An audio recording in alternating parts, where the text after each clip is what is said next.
माननाथ गुप्ता का जन्म 1908 में उत्तर प्रदेश के वाराणसी में हुआ था, लेकिन वह दिल्ली के निजामुद्दीन चले गए और वहीं अपना जीवन बिताया। बचपन से ही उनका झुकाव स्वतंत्रता के संघर्ष में शामिल होने का था और जब वह सिर्फ 13 वर्ष के थे तब मननाथ गुप्ता ने 1921 में असहयोग आंदोलन में भाग लिया, जो स्वशासन प्राप्त करने के लिए ब्रिटिश शासन के खिलाफ शुरू किया गया था। मात्र 13 वर्ष पुराने असहयोग आंदोलन में भाग लेने के कारण मननाथ गुप्ता को काशी में 3 महीने की जेल हुई। अपनी रिहाई के बाद वह क्रांतिकारियों और हिंदुस्तान रिपब्लिकन ऑर्गेनाइजेशन में शामिल हो गए। वह 1926 में राम प्रसाद बिस्मिल, अशफाक उल्ला खान और चंद्रशेखर आजाद जैसे क्रांतिकारियों के साथ काकोरी षड्यंत्र केस में शामिल थे। माननाथ गुप्ता को डकैती में उनकी भूमिका के लिए 1926 में पकड़ा गया और 14 साल की कैद की सजा सुनाई गई।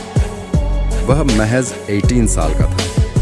1937 में उन्हें रिहा कर दिया गया और रिहा होने के बाद उन्होंने तुरंत आज़ादी की लड़ाई में भाग लेना शुरू कर दिया। उन्होंने जेल में बंद स्वतंत्रता सेनानियों की शीघ्र रिहाई के लिए दिल्ली में राजनीतिक कैदियों की रिहाई सम्मेलन में भाग लिया। उनकी गतिविधियों के लिए उन्हें दिल्ली से निर्वासित कर दिया गया था, लेकिन उन्होंने आदेश का पालन करने से इनकार कर दिया और शहर में ही रहे।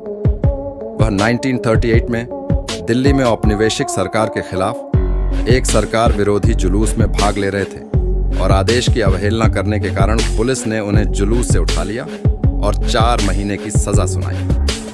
1939 में इलाहाबाद में ब्रिटिश विरोधी गतिविधियों में शामिल होने के कारण उन्हें फिर से गिरफ्तार कर लिया गया। वह 7 साल तक जेल में रहे और आज़ादी से ठीक 1 साल पहले 1946 में रिहा हुए। आज़ादी के बाद उन्होंने अपना जीवन साहित्य और कविता को समर्पित कर दिया। उन्होंने क्रांतिकारी स्वतंत्रता सेनानियों के संघर्षों पर कई रचनाएं भी प्रकाशित की, जैसे कि भारतीय क्रांतिकारी आंदोलन का इतिहास। 26 अक्टूबर 2000 को उनका निधन हो गया।